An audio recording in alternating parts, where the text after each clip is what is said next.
everybody, I'm Danny Flexen. Welcome to the latest edition of SecondsOut ReFLEXions. Here every Monday, 4:30 PM to talk about boxing action of the weekend just gone. Although this week is going to be a little different in light of the repercussions of England's defeat in the Football European Championships last night. Penalty shootout, gut-wrencher to Italy, who in fairness deserved the victory. They were the better team over the 120 minutes that preceded the shootout. That's my little nod to Ludabella there, who I will be speaking to later, and I'm sure will be a gracious victor. But all that aside, there was a massive outpouring of national grief after the result, as you would expect, but far less understandably, albeit perhaps inevitably, an outpouring also of racism, which we're never happy to see in any sport or any walk of life. But unfortunately, that did happen, particularly on social media, in regards to the some of the players who missed penalties, obviously being black. That seemed to stoke the previously unseen, hidden, concealed racism in a lot of people on social media, some of whom have been identified, some of whom exist under the cloak of anonymity that social media offers in many cases, and we could go into that and talk about that for a lot longer. But I think the thing that I thought the most, aside from kind of compassion and sympathy for the people involved, was that I'm glad I'm working in a sport like boxing, which, and I'll talk about this in a minute, is by no means perfect, but is certainly strides ahead of football in terms of the fan base when it comes to prejudice and racism. And also, we, as a country, England did beat Italy in boxing, in a manner of speaking, on Saturday night, thanks to Lyndon Arthur stopping David Ferracci. But that aside, you know, the stuff we saw on social media, and I've only seen glimpses of it after England's defeat, were despicable. There's no excuse for it at all. But it shouldn't be completely, surprising. I think a lot of people predicted it pretty much as soon as the final whistle went.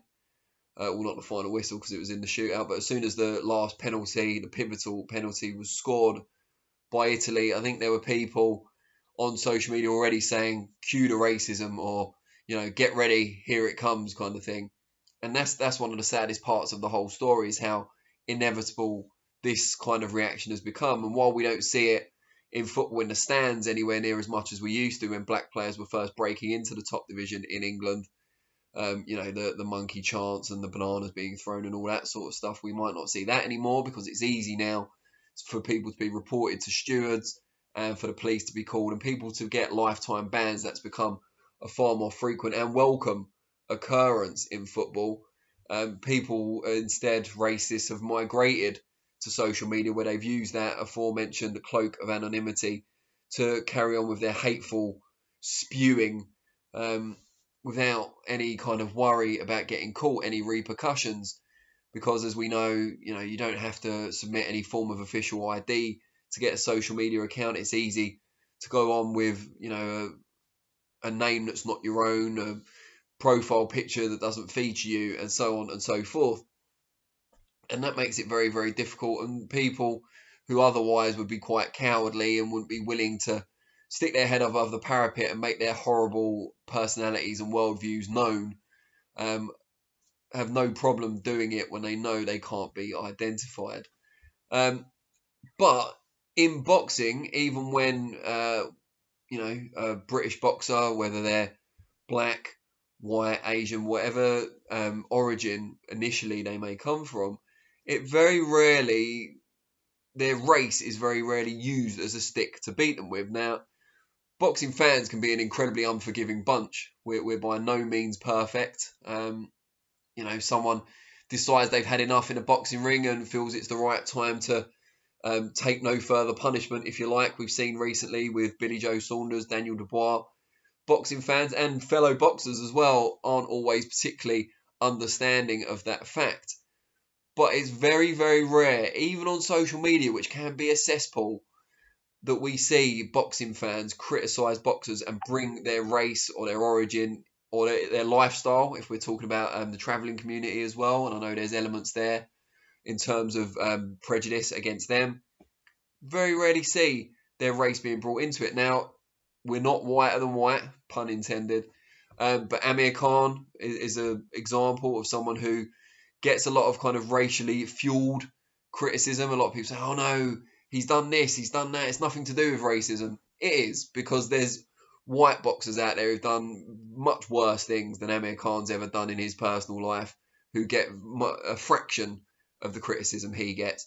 And there's also elements among the boxing fan base of attributing certain characteristics to boxers that are in line with outdated racial stereotypes. For example, calling African American boxers or black British boxers cocky or flashy.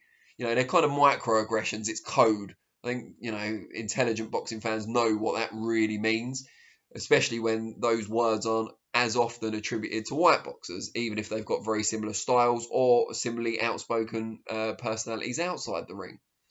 So there is an element of racism in the boxing fan base, as there is in all sporting fan bases in this country. We can't deny we've got a racism problem anymore, especially after last night's reoccurrence of old problems. But I think what we have to say is that in boxing, it's very rare that this becomes a prominent point. We've come a long way since the days of the Riot, Alan Minter and Marvin Hagler, and even further since the colour bar. We're not doing too badly in boxing. You go into boxing gyms, you usually see a mix of colours, races, personalities, genders, of course, now as well. And I'd say sexism in boxing is probably a far bigger issue these days than racism.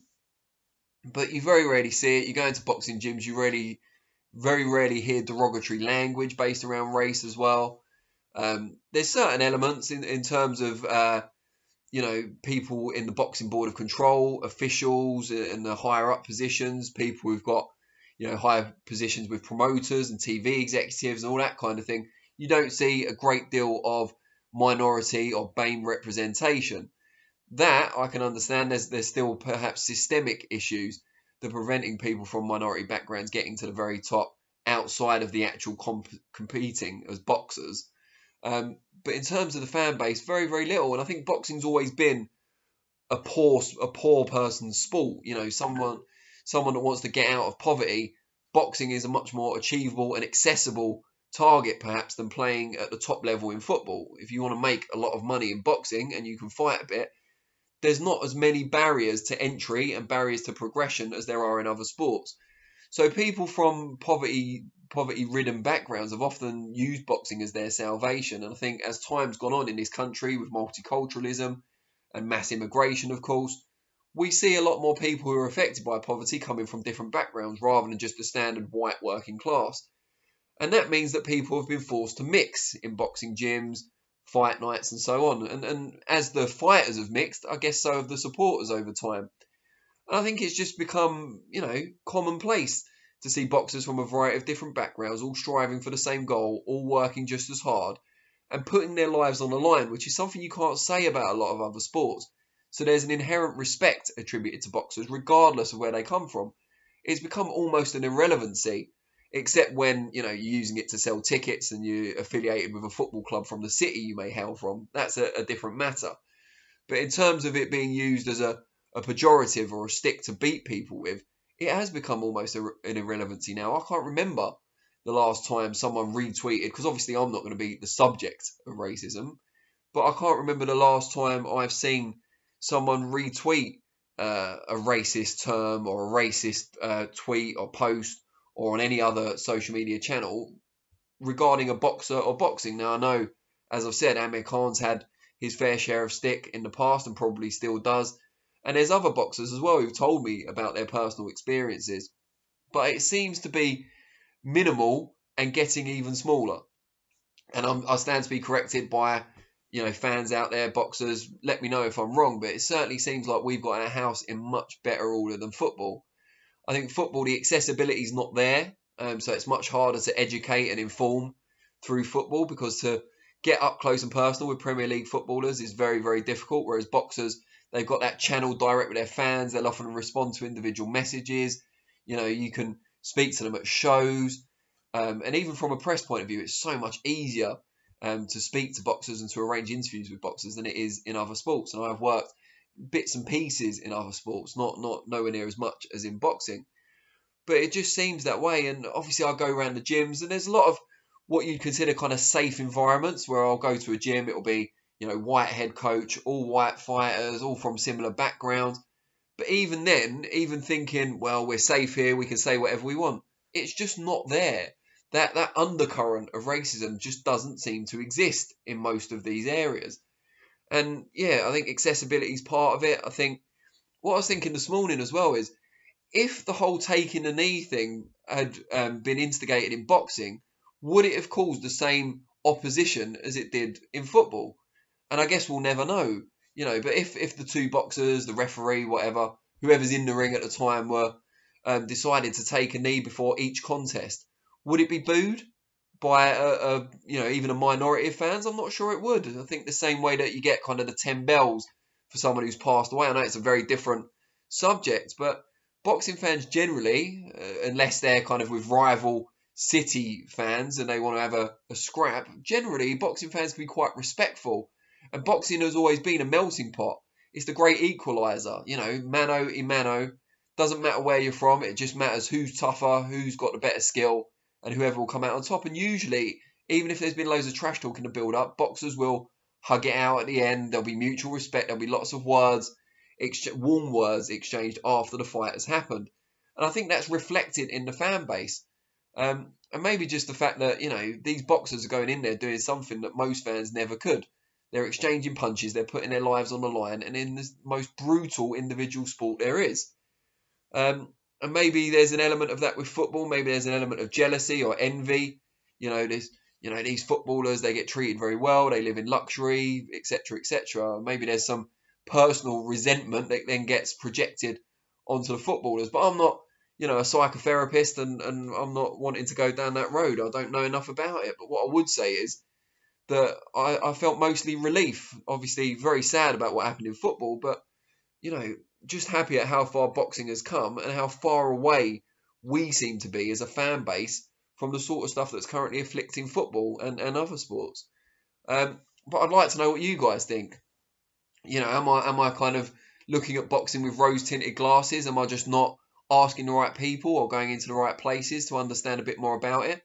Or is boxing doing, on the whole, pretty well? Still work to do, no question.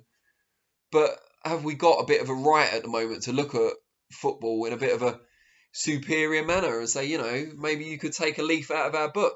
Maybe you could become more accessible. Maybe you could do more to educate your audience.